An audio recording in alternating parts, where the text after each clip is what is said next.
नमो विष्णुपदाय कृष्णपृष्ठाय भूतले श्रीमते भक्तिवेदांत स्वामिनिति नामिने। नमस्ते सारस्वती देवी गौरवाणी प्रचारिणे निर्विशेष शून्यवादी पश्चात् दशतारिणे। हरे कृष्ण। आगामी काल হচ্ছে भगवान श्री कृष्णের आविर्भाव तिथि जन्माष्टमी महा महोत्सव। आज হচ্ছে অধিবাস। অধিবাস কি জিনিস? অধিবাস মানে যখন একটা শুভ অনুষ্ঠান হয়, সেটা হতে পারে বিবাহ, সেটা হতে পারে জন্মদিন, সেটা হতে পারে ভগবান শ্রীকৃষ্ণের বা রামচন্দ্রের কিংবা নরসিংহদেবের কোনো মহোৎসব, জন্ম মহোৎসব, আবির্ভাব মহোৎসব, তার আগের দিনটাকে বলা হয় অধিবাস। যে কোনো উৎসবের আগের দিনটাকে অধিবাস বলা হয়। এখন আগের দিনটা এত গুরুত্বপূর্ণ কেন? তার কারণ হচ্ছে পরের দিন আমরা খুব বড় উৎসব করব, তাই না? আগামীকাল আমরা খুব বড় উৎসব করব। সেই বড় উৎসব করতে গেলে আমাদের স্টেমিনা দরকার, তাই না? একটু স্টেমিনা দরকার, উৎসাহ দরকার, নাহলে বড় উৎসবটা সুন্দর হবে না। এই জন্য আগের দিনটাকে গুরুত্ব দেওয়া হয়। আগের দিন যাদের বদ অভ্যাস আছে, মনে করেন কেউ মদ খায়, অধিবাসের দিন মদ খাবে না। কেন? কারণ পরের দিন সে যদি আগের দিন মদ খেয়ে 24 ঘন্টা ঘুমায়, পরের দিন সে উৎসবটা ঠিক মতো করতে পারবে? করতে পারবে। আগের দিন সে হয়তো খুব মাছ মাংস খেয়ে তার ডায়রিয়া হয়ে গেল, তো পরের দিন এই ডায়রিয়া নিয়ে সে উৎসবটা ঠিক মতো করতে পারবে? পারবে না। এই জন্য আগের দিনের প্রিপারেশনটাকে বলা হয় অধিবাস। মানে প্রিপারেশন একদিন আগে থেকে, কমপক্ষে একদিন আগে থেকে শুরু। ওই একদিন আগে থেকে যারা বিবাহিত তারা ব্রহ্মচর্য পালন করবেন, স্ত্রী সঙ্গ করবেন না, একদিন আগে কমপক্ষে। তাতে কি হবে? পরের দিন আপনার শরীরে শক্তি সামর্থ্য বেশি থাকবে। আগের দিন যাদের মদ খাওয়ার অভ্যাস আছে, গাঁজা খাওয়ার অভ্যাস আছে, আগের দিন এসব কিছু করবেন না। সোজা কথায় আগের দিন সাত্ত্বিক জীবনযাপন করবেন, শুদ্ধ পবিত্র জীবনযাপন করবেন, যাতে পরের দিনটা আপনার স্টেমিনা থাকে, উৎসাহ থাকে। না হলে তো নেতিয়ে পড়বেন, উৎসব আর আনন্দই বুঝতে পারবেন না, বা উৎসবের জন্য কোনো সেবাও প্রদান করতে পারবেন না। আপনি যদি মনে করেন যে কৃষ্ণের জন্য কিছু সবজি বানাবো, তো আপনার যদি শরীর দুর্বল থাকে, তাহলে তো যদি ঘুম পায়, তাহলে তো আপনি পারবেন না। এই জন্য আগের দিনটা খুব পবিত্রভাবে প্রিপারেশন নিতে হয়। এটা শুধু জন্মাষ্টমী বলে না, এটা যে কোনো, এমনকি জড়জাগতিক অনুষ্ঠান, এটা বিবাহ হলে আগের দিন অধিবাস করে। কেন না? পরের দিন যেন আমার স্টেমিনাটা ঠিকঠাক থাকে, আমি যেন খুব উৎসাহ উদ্দীপনার সঙ্গে উৎসবটা করতে পারি। এই জন্য কিছু তো অনুষ্ঠান আছে, আজকে সন্ধ্যাবেলায় হবে কিছু অনুষ্ঠান হবে অধিবাসের।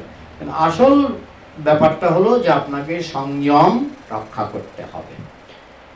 মানে উৎসবের, জন্মাষ্টমী উৎসব আগামীকাল, আজকে থেকেই আপনাকে সংযম, নিয়ম কানুন, সংযম রক্ষা করতে হবে। বৈষ্ণবরা তো সবসময়ই করে, কিন্তু যারা বৈষ্ণব নন কিংবা ভক্ত নন, তারাও যেন একদিন আগে থেকে একটু সুন্দরভাবে, যারা সব সময় মাছ মাংস খান, অন্তত একদিন আগে থেকে আপনারা সেটা ছেড়ে দেবেন, যাতে পরের দিন খুব শুদ্ধভাবে ভগবানের সেবা পূজা করতে পারেন। এই হচ্ছে অধিবাস। তো দেখুন, ভগবান সম্পর্কে পৃথিবীর বিভিন্ন শাস্ত্রে বিভিন্ন রকমের কথা আছে। আমরা যে ভগবানকে স্বীকার করেছি মনে প্রাণে, তার নাম কি? কৃষ্ণ, লীলা পুরুষোত্তম শ্রীকৃষ্ণ, এবং তার নিত্য সঙ্গিনী আনন্দদায়িনী শক্তি শ্রীমতী রাধারানী। তো এটা অনেকের হজম হয় না। কি একজন আমাদের মতোই দুটো হাত, আমাদের মতোই দুটো পা, আমাদের মতোই দুটো চোখ, তাকে আপনারা ভগবান বলে লাফালাফি করছেন। ভগবান হবে একটা অদ্ভুত কিছু, যাকে মানে এইভাবে চিন্তাই করা যায় না। তো প্রভুপাদ একটা গল্প বলেছিলেন যে একজন পাঠক পাঠ করছিলেন, তো উনি খুব মানে কঠিন ভাষায় পাঠ করছিলেন। আর অনেক সংস্কৃত শ্লোক বলছিলেন, খুব কঠিন ভাষায় পাঠ করছিলেন। তখন ওনার কণ্ঠ ছিল খুব সুন্দর। তো পাঠের শেষে সব যারা পাঠ শুনতে এসেছিলেন সবাই বেরিয়ে যাচ্ছে। তো লোকে জিজ্ঞেস করছে, পাঠ কেমন হলো? খুব ভালো হয়েছে, খুব ভালো হয়েছে। কিছু বলেন না, মানে একটা অক্ষরও বুঝতে পারিনি। মানে পাঠ খুব ভালো হয়েছে কিন্তু একটা অক্ষরও বুঝতে পারিনি। তো অনেকেই বলে ভগবান খুব অদ্ভুত, ভগবান অমুক, ভগবান তমুক, কিন্তু একটু বোঝান দেখি। আরে বোঝা যায় না, খুবই গভীর তত্ত্ব, বোঝা যায় না, বোঝা যায় না। তো এই রকমের সিদ্ধান্ত বৈষ্ণবরা গ্রহণ করেন না। আমরা জানি ভগবানকে উপলব্ধি করা কঠিন, আমরা জানি, কিন্তু একেবারে কিছুই বোঝা যাবে না, তাহলে এটা হয়ে যাবে পাঠের মতো। খুব চমৎকার পাঠ হয়েছে, একটা অক্ষর বুঝতে পারিনি। তো বৈষ্ণবরা এইরকম পথে হাঁটে না। কিঞ্চিত তো বুঝতে হবে, ভগবানকে কিঞ্চিত বুঝতে হবে, না হলে তুমি ভগবান ভগবান বলছো অথচ তার সম্পর্কে কোনো আইডিয়া নাই। কেউ বলছে ভগবান হচ্ছে নিরাকার শূন্য, হ্যাঁ, আবার কেউ বলছে ভগবান মানে কোনোদিনও কেউ দেখেনি, দেখা যায় না, পৃথিবীতে আসে না, নানান রকমের মন্তব্য করে। তো বৈষ্ণব সিদ্ধান্তটা একটু বোঝার চেষ্টা করুন। আমরা হচ্ছি বৈষ্ণব, আমাদের ঈশ্বর বা ভগবান, আমরা বলি একটা পিঁপড়াও ঈশ্বর, কিন্তু পরমেশ্বর নয়। এটা এই জিনিসটা ভালো করে বুঝবেন। দুটো শব্দ, একটা হচ্ছে ঈশ্বর আর একটা হচ্ছে পরমেশ্বর। হ্যাঁ, যেমন মনে করুন একজন শিক্ষামন্ত্রী, তিনি মন্ত্রী, কিন্তু তিনি কি প্রধানমন্ত্রী? প্রধানমন্ত্রী নন। তাহলে শিক্ষামন্ত্রী আর প্রধানমন্ত্রীর মধ্যে পার্থক্য কি? পার্থক্য হচ্ছে প্রধানমন্ত্রী উপরে, শিক্ষামন্ত্রী নিচে, এটা তো পরিষ্কার। তো আমাদের ঈশ্বর সম্পর্কে ধারণা হচ্ছে যে ঈশ্বর আছে কোটি কোটি, কিন্তু পরমেশ্বর কয়জন? একজন। ঈশ্বর পরম কৃষ্ণ সচ্চিদানন্দ বিগ্রহ অনাদিরাদির গোবিন্দ সর্বকারণ কারণম। কৃষ্ণ হচ্ছেন পরমেশ্বর, তাকে ঈশ্বর বলা হয়নি, কোথাও কৃষ্ণকে ঈশ্বর বলা হয়নি, বলা হয়েছে পরমেশ্বর। অন্য প্রভুপাদ বলছেন একটা পিঁপড়াকে আমরা ঈশ্বর বলি। ঈশ্বর কথাটা সংস্কৃত শব্দ, তার ইংরেজি হলো কন্ট্রোলার। বাংলা কি? ইংরেজি যদি হয় কন্ট্রোলার, তাহলে বাংলা কি? নিয়ন্তা, নিয়ন্তা, নিয়ন্ত্রণকারী। তাহলে একটা পিঁপড়াকে আমরা কন্ট্রোলার বলি কেন? কারণ আপনি যদি একটা চিনি, এক দানা চিনি ছেড়ে দেন, পিঁপড়াটা এটা ডাইন দিকে ডান দিকে নিতে পারে, বাঁ দিকে নিতে পারে, এটা টেনে টেনে গর্তে ঢুকাতে পারে, তাই না? তাহলে পিঁপড়াটা কন্ট্রোলার কিনা? পিঁপড়াটা কন্ট্রোলার কিনা? Controller, controller. হ্যাঁ, বলতে পারেন সেটা এক বস্তা চিনি টানতে পারবে না, একটা চিনি, এক দানা চিনি সে টানতে পারবে। তাই আমরা তাকে বলি ঈশ্বর, কিন্তু সে এক দানা চিনির ঈশ্বর, মানে সে এক দানা চিনিকে কন্ট্রোল করতে পারে, তার বেশি নয়। আরেকটু উপরে উঠুন, যে একটা বড় প্রাণী, মনে করেন একটা হাতি, হ্যাঁ, তো তার সামনে যদি এক বস্তা চিনিও দিয়ে দেন, সে টেনে নিয়ে নিতে পারে, তাই না? তার মানে পিঁপড়ার ক্ষমতা থেকে তার ক্ষমতা বেশি। এই জন্য বলা হয় অ্যান্ট আর এলিফ্যান্ট। এলিফ্যান্ট, অ্যান্ট, দুটোই অ্যান্ট, কিন্তু একটা হচ্ছে অ্যান্ট আর একটা হচ্ছে এলিফ্যান্ট, দুটোই অ্যান্ট। হ্যাঁ, কিন্তু একটা অ্যান্ট এক বস্তা চিনি টানতে পারে, আরেকটা অ্যান্ট শুধু এক কণা চিনি টানতে পারে, দুজনই ঈশ্বর। এবার আসুন একটা বানর, হ্যাঁ, সেও কিছু কন্ট্রোল করতে পারে, তারও কিছু কন্ট্রোলিং ক্ষমতা আছে। হ্যাঁ, একটা বানরের যে বেবি হয়, বাচ্চা, আমি দেখেছিলাম, একটা ইউটিউবে দেখেছিলাম, যে গাছের ডালে, একটা চিকন ডালে বসে মা বানর, মা মানে বানরই চিকন ডালে বসে বাচ্চা দিচ্ছে। আচ্ছা, এটা কি সম্ভব? গাছের উপরে, অনেক উপরে, চিকন ডালে বসে বাচ্চা দিচ্ছে। আচ্ছা, বাচ্চাটার কি হবে? চিকন ডালে বসে সে বাচ্চা দিচ্ছে, বাচ্চাটার কি হবে বলুন? হ্যাঁ, আমারও তাই ধারণা ছিল। আমি দেখলাম বাচ্চাটা মাতৃগর্ভ থেকে বেরিয়ে আসলো, এটা ইউটিউবে দেখায়, বেরিয়ে এসে মাকে এরকম করে খামচা করে এরকম করে ধরেছে, মানে সেও যেন জানে যে আমি গাছের ডালে আছি। মানুষের বাচ্চা এরকম ধরবে না মাকে, কিন্তু বানরের বাচ্চা ধরে ফেলেছে। তার মানে তার মধ্যে একটা কন্ট্রোলিং পাওয়ার আছে। যে বাচ্চা বেবি বানর, তার মধ্যে একটা কন্ট্রোলিং পাওয়ার আছে।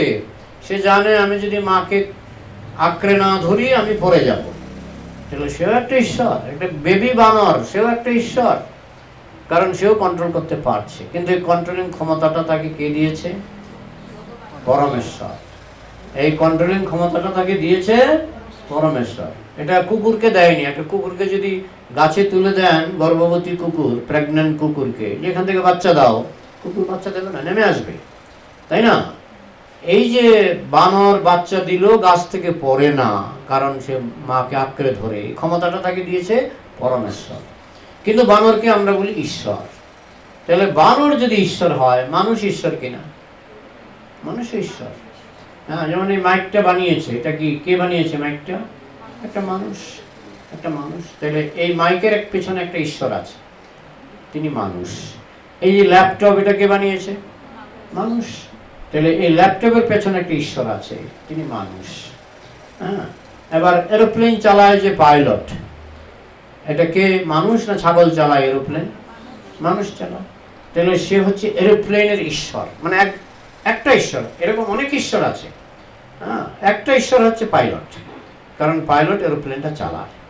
এরকম প্যাসেঞ্জারগুলোকে ঈশ্বরই বলা হয়, কারণ তারাও অন্তত বেল্ট বাঁধে। এই যে এরোপ্লেনে বসে তারা কোমরে বেল্ট বাঁধে, এটা তো কন্ট্রোল করতে হয়, বেল্টটাকে টেনে আনতে হয়, বাঁধতে হয়, এটা তো একটা কন্ট্রোলিং পাওয়ার।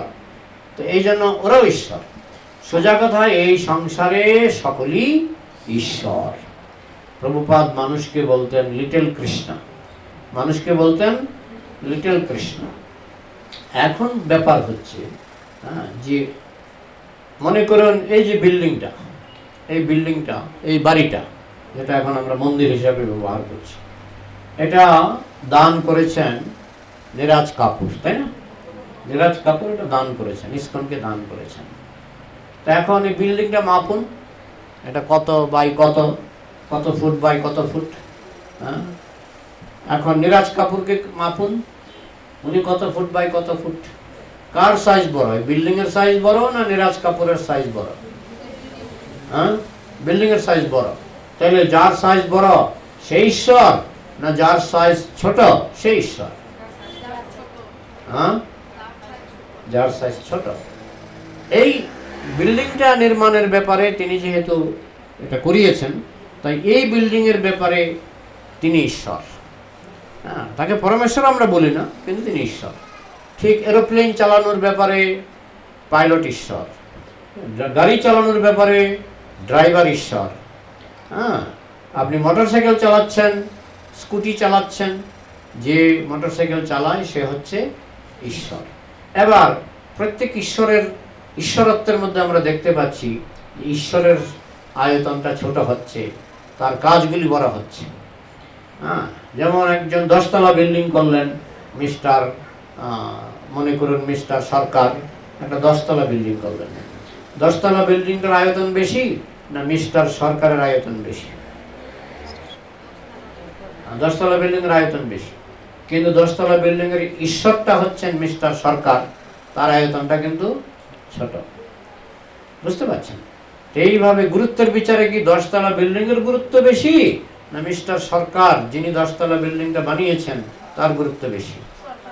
সরকারের গুরুত্ব বেশি, মিস্টার সরকারের গুরুত্ব বেশি। ঠিক তেমনি আমরা এই ঈশ্বরদের মধ্যে একটা কমন কিছু দেখতে পাই।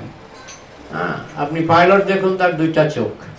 হ্যাঁ, যে কম্পিউটার বানিয়েছে তার 2টা চোখ, যে মাইক বানিয়েছে তার 2টা চোখ, যে মোবাইল বানিয়েছে তার 2টা চোখ। তাহলে যিনি পরমেশ্বর আমরা তারই অংশ। যিনি পরমেশ্বর কৃষ্ণ, ঈশ্বর পরম কৃষ্ণ সচ্চিদানন্দ বিগ্রহ, আমরা তারই অংশ।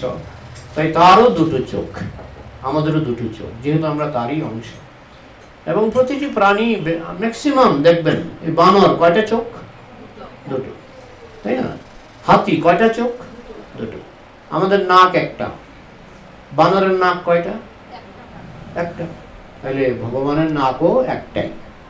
পার্থক্য আছে, মিলও আছে, অমিলও আছে। যেমন বানরের নাকের সঙ্গে আমাদের নাকের মিল আছে কিনা? আছে। আবার গরমিলও আছে, মিলও আছে, গরমিলও আছে। ঠিক তেমনি কৃষ্ণের নাকের সঙ্গে আমাদের মিল আছে, আবার গরমিলও আছে। মিলটাকে বলা হয় অভেদ, আর গরমিলটাকে বলা হয় ভেদ। এই জন্য আমাদের দর্শনকে বলা হয় ভেদাভেদ। হ্যাঁ, ভেদাভেদ মানে ভেদও আছে, অভেদও আছে, মিলও আছে, গরমিলও আছে। ভগবানের সঙ্গে আমাদের মিল আছে, তার দুটো চোখ আমার দুটো চোখ, তার দুটো কান আমার দুটো কান, তার 5টা 5টা 10টা আঙ্গুল, আমারও 5টা 5টা 10টা আঙ্গুল, তাই তার সঙ্গে আমার মিল আছে। মাতাজিরা বলতে পারেন আমাদের মিলটা কোথায়? হ্যাঁ, কারণ ফিমেল গড হচ্ছেন রাধা, ফিমেল গড হচ্ছেন রাধা, রাধাও গড, বলা হয় গডেস। তো ফিমেল গড রাধা, তার সঙ্গে জগতের যত নারী আছে তাদের মিল আছে। হ্যাঁ, আবার গরমিল আছে।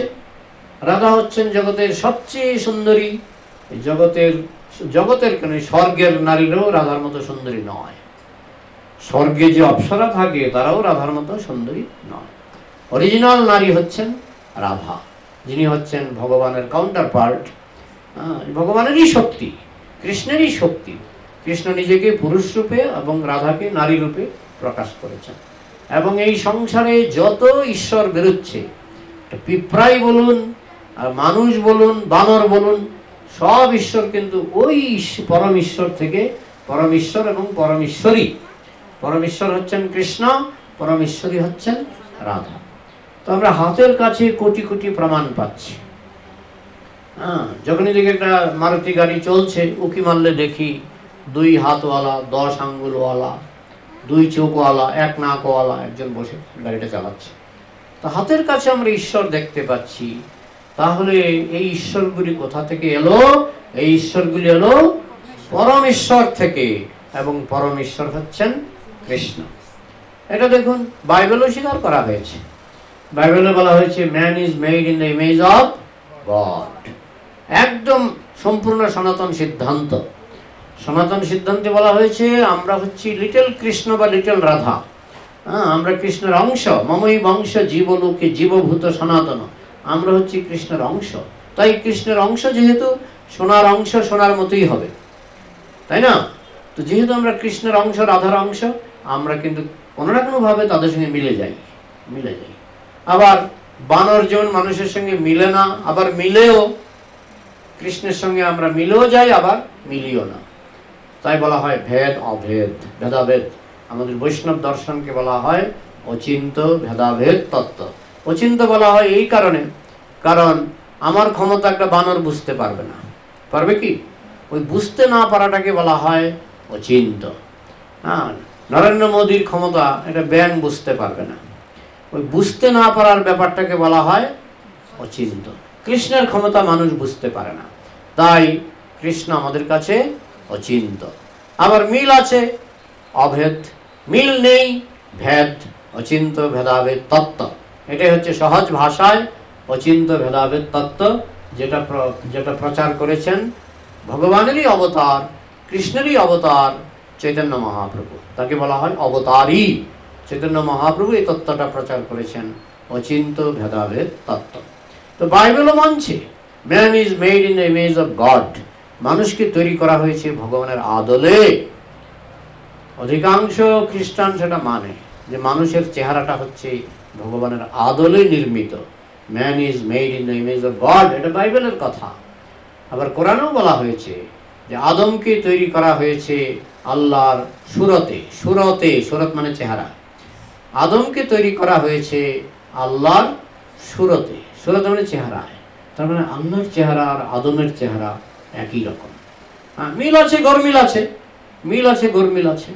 তো এখন মিলটা কি না? ওই 2 চোখ, 2 কান, 5টা 5টা 10টা আঙুল, 2 হাত, যেটা আমাদের শরীরের চেহারা। কিন্তু ওদের মধ্যে বর্তমানে নিরাকারবাদী বেড়ে গেছে। সেটা হিন্দু ধর্ম নিরাকারবাদী বেড়ে গেছে, খ্রিস্টান ধর্ম নিরাকারবাদী বেড়ে গেছে, মুসলমান ধর্ম নিরাকারবাদী বেড়ে গেছে। কিন্তু সিদ্ধান্ত কিন্তু সাকারবাদী সিদ্ধান্ত। আমি যদি বলি একজন নিরাকার ড্রাইভার গাড়ি চালাচ্ছে, একজন নিরাকার পাইলট প্লেন চালাচ্ছে, যিনি অনন্ত কোটি আকারের জন্ম দিলেন সেই গোবচারার কোনো আকার নাই, এটা হতে পারে? প্রভুপাদ বলতেন, God has created so many varieties of forms, but that poor God has no form. যারা বলে ভগবানের কোনো আকার নাই, আরে যিনি এত আকার সৃষ্টি করলেন তার নিজেরই এত অভাব অনটন হয়ে গেল যে তার আকারের অভাব হয়ে গেল। যিনি কোটি কোটি টাকা দান করলেন তার কোনো টাকা নাই, যিনি কোটি কোটি আকার সৃষ্টি করলেন তার কোনো আকার নাই। এটা কি যুক্তির কথা হলো? অভাব অনটন ভগবানের মধ্যে থাকে না, মানুষের মধ্যে অভাব অনটন থাকে। তো আমি যদি বলি ভগবানের আকারের অভাব, তাহলে তিনি কি করে ভগবান হবেন? তার আকারের অভাব নেই। অনন্ত রূপম, তার রূপ হচ্ছে অনন্ত, তার রূপ হচ্ছে অসীম। তিনি কখনো নরসিংহ রূপে আবির্ভূত হন, কখনো বরাহ রূপে আবির্ভূত হন, কখনো কচ্ছপ রূপে আবির্ভূত হন। কিন্তু কেউ যদি মনে করে ও একটা কচ্ছপ দেখে বা একটা শূকর দেখে কেউ যদি মনে করে ওইটাই ভগবানের রূপ, না। তিনি যখন শূকর রূপে আবির্ভূত হয়েছিলেন তার শরীর থেকে অগুরু চন্দনের গন্ধ ছড়িয়ে পড়ছিল, এবং তিনি যখন শূকর রূপে আবির্ভূত হয়েছিলেন তার আয়তন ছিল কোটি কোটি মাইল। একটা শূকর বের করুন দেখি যার আয়তন 10 মাইল, কোটি কোটি মাইল তো দূরের কথা। একটা শূকর খুঁজে বের করুন যার আয়তন 2 মাইল, 1 মাইল, পাবেন? তো কেন মানুষ গুলিয়ে ফেলে? মানুষ মনে করে ও হিন্দুরা শূকরকে ভগবান বলে না। আমাকে বাংলাদেশ থেকে একজন ফোন করেছে যে আমার ঘরের ভিতরে একটা কচ্ছপ এসেছে, আমি এখন থেকে প্রতিদিন কচ্ছপটাকে পূজা করি। আপনি বলছেন, আমি বললাম আপনি তো পাপ করছেন। কেন? আমি কচ্ছপটাকে প্রতিদিন ধূপ ধুনা দেখাই, শঙ্খ ফু দিয়ে আমি ফুল দেই, চন্দন দেই। কেন? কচ্ছপ কুর্ম অবতার, কুর্ম অবতার, ভগবানের অবতার। আমি বললাম আপনি মহাপাপ করছেন। হ্যাঁ, আমিও কচ্ছপ হবো যদি পাপ করি। যদি পাপ করি মানুষ কচ্ছপ হয়ে যাবে। তো পাপই যদি বলে ভগবানের অবতার, তাহলে হলো নাকি? এই মানুষ বুঝতে পারে না। কচ্ছপ রূপে কৃষ্ণ যখন অবতীর্ণ হয়েছিলেন তার উপরে সুবর্ণ পর্বত, সুমেরু পর্বত, সোনার পর্বত তার উপরে রাখা হয়েছিল। তখন সেই কচ্ছপ কি ভাবছিল, কে বলতে পারবেন? সেই কচ্ছপ কি ভাবছিল? আমার পিঠ চুলকাচ্ছে, আমার পিঠ চুলকাচ্ছে, কেউ যদি পিঠটা একটু চুলকে দিত খুব ভালো হতো। ভগবানেরও পিঠ চুলকায়। ভগবানের পিঠ চুলকানোর আপনার পিঠ চুলকানো সমান নয়। আপনার পিঠ চুলকালে আপনার পেছনে হয়তো একটা কাঠি দিয়ে খুঁচিয়ে দেওয়া যাবে, কিন্তু ভগবানের পিঠ চুলকাচ্ছে, সেটা ভগবান দেখাচ্ছেন যে সোনার পর্বত, যে পর্বতের নিচে চাপা পড়ে কোটি কোটি অসুর এবং দেবতা মারা গিয়েছিলেন, সেই সোনার পর্বত সেই কচ্ছপের পিঠে ঘুরছে, মানে ঘোরাচ্ছে এটাকে ওই মন্থন দণ্ড দিয়ে ঘোরাচ্ছে, মানে দড়ি দিয়ে। দড়ি ছিল একটা বিশাল সাপ, সেও আবার কোটি কোটি মাইল। তো সেই যখন মন্দর পর্বত যখন ঘুরছে, সুবর্ণ পর্বত, তার মনে হচ্ছে বাহ আরাম লাগছে, আমার পিঠটাকে চুলকে দিচ্ছে, খুব ভালো লাগছে। তো এটা হচ্ছে তার লীলা। আমরা তো বলি ভগবানের ক্ষমতা অসীম অসীম অসীম। তুমি একটা এরোপ্লেন আকাশে তুলতে পারো, তাও মাঝে মধ্যে অ্যাক্সিডেন্ট হয়ে যায়। ভগবান অসংখ্য গ্রহ নক্ষত্র কক্ষপথে ঘোরাচ্ছে, 1 ইঞ্চি ডাইনে যাবে না, 1 ইঞ্চি বাইরে যাবে না। এই যে পৃথিবী কক্ষপথে ঘুরছে, 1 ইঞ্চি ডাইনে যাবে না, 1 ইঞ্চি বাইরে যাবে না। ভগবান গীতাতে বলছেন, গামা বিশ্ব চ ভূতানি ধরয়ামি অহমোজসা পুষ্ণামি চৌষুধি সর্বা সমভূত্বা রসাত্মক। এই যত গ্রহ নক্ষত্র আকাশে ঘুরছে সব আমার শক্তিতে। বৈজ্ঞানিকরা যেটাকে বলে অভিকর্ষণ, মধ্যাকর্ষণ, ল অফ গ্র্যাভিটেশন, সেটা হচ্ছে কৃষ্ণের শক্তি। এবং ভগবান ঘোষণা করেছেন গীতাতে যে আমার শক্তিতে সমস্ত গ্রহ নক্ষত্র নিজ নিজ কক্ষপথে ঘুরছে। তাহলে যখন আমরা বলি ভগবান বাঁ হাতে কনিষ্ঠ আঙ্গুল দিয়ে গোবর্ধন পর্বত ধরেছিলেন, একজন মুসলমান আমাকে লিখে পাঠালেন, আপনারা কি গোবর্ধন পর্বত ছাড়া ভগবানের আর কোনো লীলা জানেন না? মুসলমান বলছে আমাকে, হ্যাঁ, ভগবান কি শুধু গোবর্ধন ধরেছেন? তিনি যে পৃথিবীকে ধরে রেখেছেন, বিশ্বম্ভর, তিনি বিশ্বকে ধরে রেখেছেন। ধরাধর তার একটা নাম। ভগবানের একটা নাম হচ্ছে ধরাধর। ধরা মানে কি? পৃথিবী। ধর মানে ধরে রেখেছেন। কিভাবে? না, হাতে ধরতে হয়নি, হাতে ধরতে হয়নি, তার শক্তিতে তিনি ধরে রেখেছেন। এমনভাবে কোটি কোটি বছর ধরে গ্রহ নক্ষত্রগুলি ঘুরছে, একটার সঙ্গে একটা ধাক্কা লাগছে না। আমি জ্যোতির্বেদ পড়ছিলাম, লেখা আছে যে এই যে গ্রহগুলি ঘুরে এদের নিজস্ব কক্ষপথ আছে, প্রত্যেকের কক্ষপথ আছে। সেই কক্ষপথ থেকে 1 ইঞ্চি ডাইনে যাবে না, 1 ইঞ্চি বায়ে যাবে না। এবং একটা যেমন পৃথিবী ঘুরছে, পৃথিবী যখন ঘুরছে অন্য গ্রহগুলিও ঘুরছে, তখন কোনো কোনো সময়, বছরের কোনো কোনো সময় পৃথিবীর গতি কমে যায়। এটা আমি পড়লাম, আমাদের ইস্কনে বিক্রি হয়, এটার নাম হচ্ছে সূর্য সিদ্ধান্ত। হচ্ছে পৃথিবীর গতি বছরে কোনো কোনো সময় কমে যায়। তো সেখানে ব্যাখ্যা লিখছেন শ্রীমদ্ ভক্তি সিদ্ধান্ত সরস্বতী ঠাকুর, কেন কমে যায়। বলছে যখন অন্য দিক থেকে আরেকটা গ্রহ এগিয়ে আসে তখন পৃথিবী গতি কমিয়ে দেয়। ভাবা যায় ব্যাপারটা? একটা গাড়ি আসছে অন্য দিক থেকে, আমার গাড়িটা আমি কি করছি, গতি কমিয়ে দিচ্ছি। কেন? অ্যাক্সিডেন্ট হবে। একটা গ্রহ আসছে অন্য দিক থেকে, পৃথিবী গতি কমিয়ে দিয়েছে।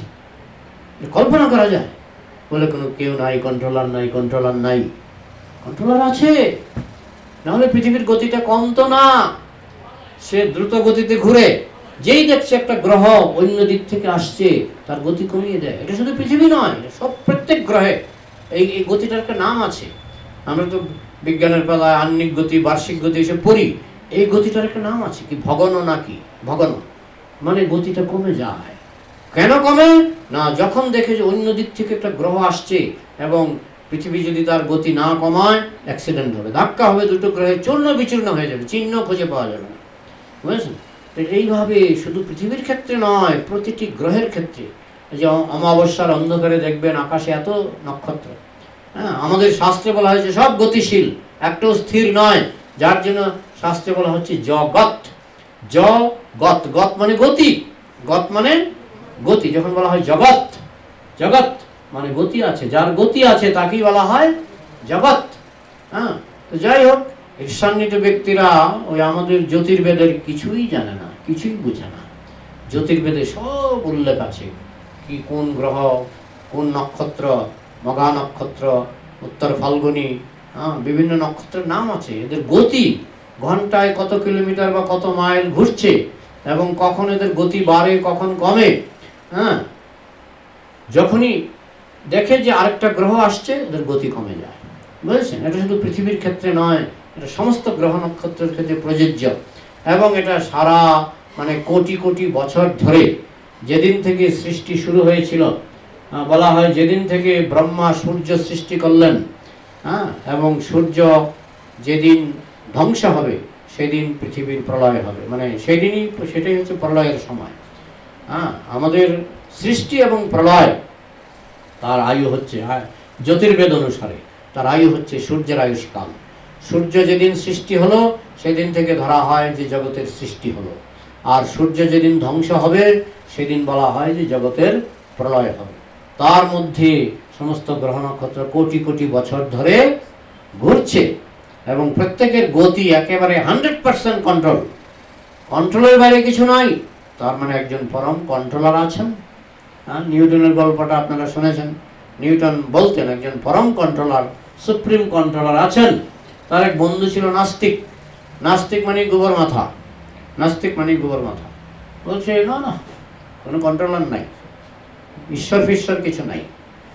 তো নিউটন জিজ্ঞাসা করতেন, তাহলে এই যে পৃথিবী ঘুরছে, চন্দ্র সূর্য এসব যে ঘুরছে, এগুলি কিভাবে ঘুরছে? নিজেই। আর কিভাবে সৃষ্টি হলো? নিজেই। হ্যাঁ, নাস্তিক বন্ধু বলছে নিজেই সৃষ্টি হয়েছে, নিজেই ঘুরছে। তখন নিউটন বলতেন এটা অসম্ভব। তো একদিন নিউটন নিজেই একটা মডেল তৈরি করলেন, সৌরজগতের মডেল। ছোট ছোট গ্রহ বানালেন, ওই ক্রিকেট বলের মতো ছোট ছোট গ্রহ বানিয়ে উনি কিভাবে তার দিয়ে এগুলিকে ঘোরাচ্ছেন। একটা সুইচ টিপলে এগুলি ওই কক্ষপথে ঘুরে। এটা মডেল বুঝেন তো, মানে ছোট ছোট ওই ফুটবলের মতো বা ক্রিকেট বলের মতো বানিয়েছেন সৌরজগৎ।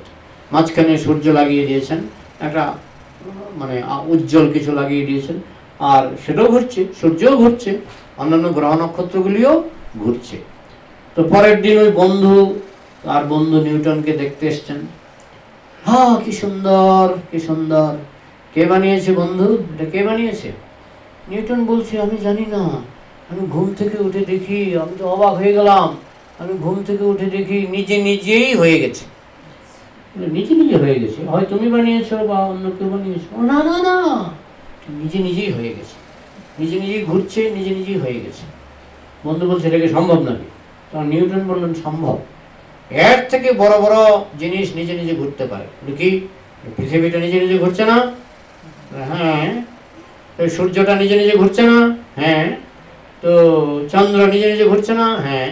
তো বড় বড় জিনিস যদি নিজে নিজে ঘুরতে পারে, তাহলে ছোট ছোট জিনিস পারবে না? আর বড় বড় জিনিস যদি নিজে নিজে সৃষ্টি হতে পারে, তাহলে ছোট ছোট জিনিস নিজে নিজে সৃষ্টি হতে পারবে না? বন্ধু হেরে গেলেন, বন্ধু হেরে গেলেন। ঠিকই তো। এক চামচ সিমেন্ট যদি নিজে নিজে সৃষ্টি হতে পারে, বা এক বস্তা সিমেন্ট যদি নিজে নিজে সৃষ্টি হতে পারে, তাহলে এক চামচ সিমেন্ট নিজে নিজে সৃষ্টি হতে পারবে না? পারবে, পারবে তো। হ্যাঁ, কারণ এক বস্তা সিমেন্ট তৈরি করতে যা উপাদান লাগে, এক চামচ, চায়ের চামচে এক চামচ সিমেন্ট তৈরি করতে তার থেকে কম উপাদান, কম শক্তি লাগে। তো একটা বড় শক্তির জিনিস যদি নিজে নিজে সৃষ্টি হতে পারে, নিজে নিজে চলতে পারে, তাহলে কি এই ছোট ছোট ওই যে নিউটন যেটা বানিয়েছেন মডেল, সেটা নিজে নিজে চলতে পারবে না? নিজে নিজে সৃষ্টি হতে পারবে না? বলছেন এগুলো নিজে নিজে হয়েছে। তো বন্ধু বললেন, নিজে নিজে হতে পারে না। তাহলে ছোট ছোট জিনিস যদি নিজে নিজে হতে না পারে, তাহলে পৃথিবী কি করে নিজে নিজে হলো? সূর্য কি করে নিজে নিজে হলো? আর তাদের কি কন্ট্রোল? 1 ইঞ্চি ডাইনে যাবে না, 1 ইঞ্চি বাইরে যাবে না, কি কন্ট্রোল? এবং তাদের যে গতি, আহ্নিক গতি, বার্ষিক গতি, ভগ্ন, কখনো তাড়াতাড়ি চলে, আবার কখনো আস্তে চলে, ঠিক গাড়ির মতো। গাড়ি কি সবসময় 100 স্পিডে চলে না, কোনো সময় 80, কোনো সময় 70, কোনো সময় 40। তো আমাদের গ্রহ নক্ষত্রগুলি ঠিক একইভাবে গতি বাড়ায়, গতি কমায়। এটা আমাদের জ্যোতির্বেদে খুব সুন্দরভাবে বর্ণনা করা হয়েছে। তার মানে কন্ট্রোল আছে, কন্ট্রোল আছে। যেহেতু কন্ট্রোল চলছে, আমরা দেখতে পাচ্ছি, তাহলে কন্ট্রোলার আছে, কন্ট্রোলার আছে। হ্যাঁ, এই জগতে আইন আছে, জল নিচের দিকে গড়াবে, হ্যাঁ, বাষ্প উপরের দিকে যাবে, আইন আছে, তাহলে ল মেকার আছে। ল যেখানে আছে সেখানে ল মেকার আছে। হ্যাঁ, যেখানে ডিজাইন আছে, ময়ূরের পাখা কি সুন্দর, দেখবেন মাঝে মধ্যে ইউটিউবে দেখায়, সুন্দর সুন্দর পাখি, কি সুন্দর সুন্দর ডিজাইন, ঠোঁটের মধ্যে লিপস্টিক মাখা। আমাদের লিপস্টিক মাখার খুব শখ না? পাখি হয়ে গেলে ভগবান লিপস্টিক দিয়ে দেবে এক গাদা। আমি দেখেছি অনেক পাখি, আমি একবার চিড়িয়াখানায় গিয়েছিলাম, অনেক পাখি ঠোঁটের মধ্যে লিপস্টিক, লিপস্টিক। তার মানে কি, কোনো না কোনো জন্মে লিপস্টিক মাখার খুব শখ ছিল। তো বাজার থেকে কিনে কিনে লিপস্টিক মাখা অনেক পয়সারও ব্যাপার। কিন্তু ভগবান যখন দিয়ে দিলেন, ওই ঠোঁটের মধ্যে অটোমেটিক লিপস্টিক ভগবান দিয়ে দিলেন। অনেকের সুন্দর সুন্দর শাড়ি পরা, কাপড় পরার শখ থাকে না? অনেক পাখি আছে, আপনি গায়ের ডিজাইন দেখলে আপনি অবাক হয়ে যাবেন, কত সুন্দর ডিজাইন। ময়ূরই দেখেন না, ময়ূর কত সুন্দর ডিজাইন। তো এইগুলি এমনিতে হয়নি। ডিজাইন মানেই ডিজাইনার, ডিজাইন মানেই ডিজাইনার, তাই না? ল মানেই ল মেকার, বুঝেছেন? এইভাবে এই জগতে আমরা যারা বুদ্ধিমান তারা দেখতে পায়, যে বোকা সে দেখতে পায় না। হ্যাঁ, যেমন একটা বাচ্চা তার বাবার সঙ্গে এয়ারপোর্টে ঢুকছে। হ্যাঁ, এয়ারপোর্টের দরজাটা আমি দেখেছি এতে দমদমে, এয়ারপোর্টের দরজাটা অটোমেটিক। আপনি সামনে পা রাখবেন, দরজাটা কিন্তু হাত দিয়ে খুলতে হয় না, নিজে নিজে খুলে যায়। বাচ্চাটা বলছে এটা নিজে নিজেই খুলে যাচ্ছে। বাবা বলছে আরে না, আরে না, আরে না, এটা নিজে নিজে খুলছে না, এর পেছনে অনেক ইঞ্জিনিয়ারের ব্রেন কাজ করেছে, এর পেছনে অনেক ইঞ্জিনিয়ারের হাত আছে। তো বাচ্চা বলছে নিজে নিজেই খুলে যাচ্ছে, আর বাবা বলছে এর পেছনে অনেক ইঞ্জিনিয়ারের হাত আছে। কার ব্রেনটা বড়, বাচ্চার ব্রেনটা বড় না বাবার ব্রেনটা বড়? বাবার ব্রেনটা বড়। বাবা বুঝতে পারছে এর পেছনে একজন ঈশ্বর আছে। ঠিক তেমনি সংসারে যাদের ব্রেন আছে, যেই জন কৃষ্ণ ভজে সে বড় চতুর। যার ব্রেন আছে সে বুঝতে পারে সব কিছুর পেছনে একটা ব্রেন কাজ করছে, সুপ্রিম ব্রেন, তিনি হচ্ছেন কৃষ্ণ। এই হচ্ছে বৈষ্ণব দর্শনে ভগবান সম্পর্কে ধারণা। এবং শাস্ত্র তাই বলছে, শাস্ত্র তাই বলছে। আমাদের কমন বুদ্ধি তো আমরা দেখছি এটা মিলে যাচ্ছে, এই ধারণাটা মিলে যাচ্ছে আমাদের কমন সেন্সের সঙ্গে। এটা বাইবেলও বলছে, কোরআনও বলছে, গীতা ভাগবতে সর্বত্রই বলছে। তাই আমাদের যে ঈশ্বর সম্পর্কে ধারণা, তিনি হচ্ছেন একজন ব্যক্তি।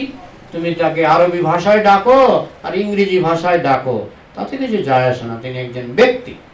হ্যাঁ, তুমি পাইলটকে ইংরেজি ভাষায় পাইলট বলো, আমি বাংলাতে উড়োজাহাজ চালক বলবো, তাতে কিছু যায় আসে না। হ্যাঁ, কিন্তু তিনি একজন ব্যক্তি, এবং সেই ব্যক্তি একজন। আমরা তাকে নাম দিয়েছি, মানে আমাদের শাস্ত্র তাকে নাম দিয়েছে কৃষ্ণ। কৃষ্ণ মানে সর্বাকর্ষক, তিনি সবাইকে আকর্ষণ করেন। তিনি কংসকে আকর্ষণ করেছিলেন কিভাবে না, তার শক্তি দিয়ে।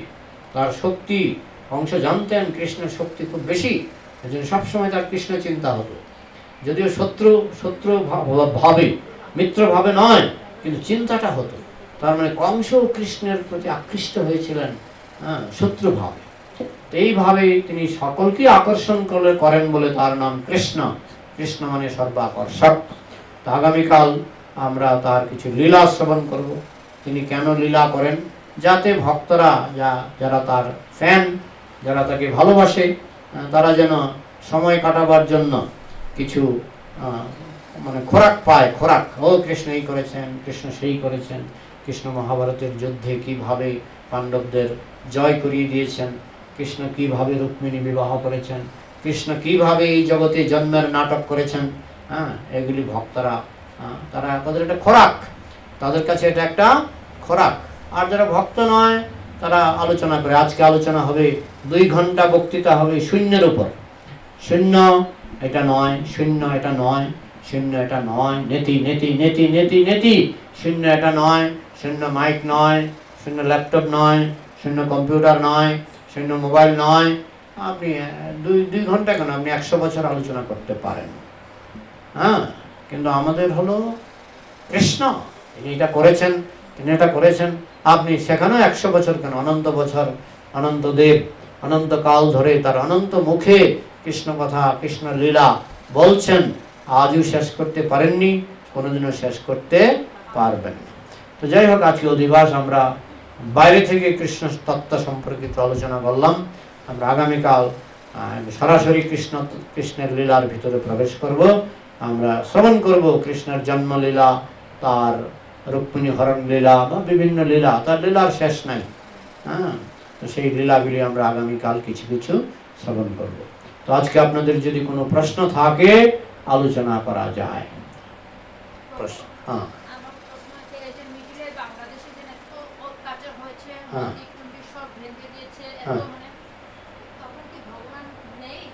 ভগবান তো বলছেন আরো ভাঙো, আরো ভাঙো, আরো ভাঙো। এরা যেভাবে মানে পাপ করছে, হিন্দুরাও পাপ করছে, মুসলমানরাও পাপ করছে। হ্যাঁ, ভগবান তো বলছেন দাঙ্গা হোক, দাঙ্গা হোক। ভগবান বলছেন, কেন বলছেন? কারণ পাপ, পাপ হবে, শাস্তি হবে না। ওই রকম ভগবান আমাদের ভগবান নয়। আর ভগবান আমাদের বাপ ঠাকুরদার কেনা গোলাম নয়, যে ভগবান আমি গাঁজা খাবো আমার যক্ষা হবে না, তাইলে তুমি ভগবান, না হলে তুমি ঘন্টার ভগবান। তুমি কিসের ভগবান? ওই ভগবান বৈষ্ণব ভগবান, বৈষ্ণবদের ভগবান নয়। তুমি গাঁজা খাবে তোমার যক্ষা হবে, তুমি পাপ করবে তুমি দাঙ্গায় তোমার গলা কাটা যাবে।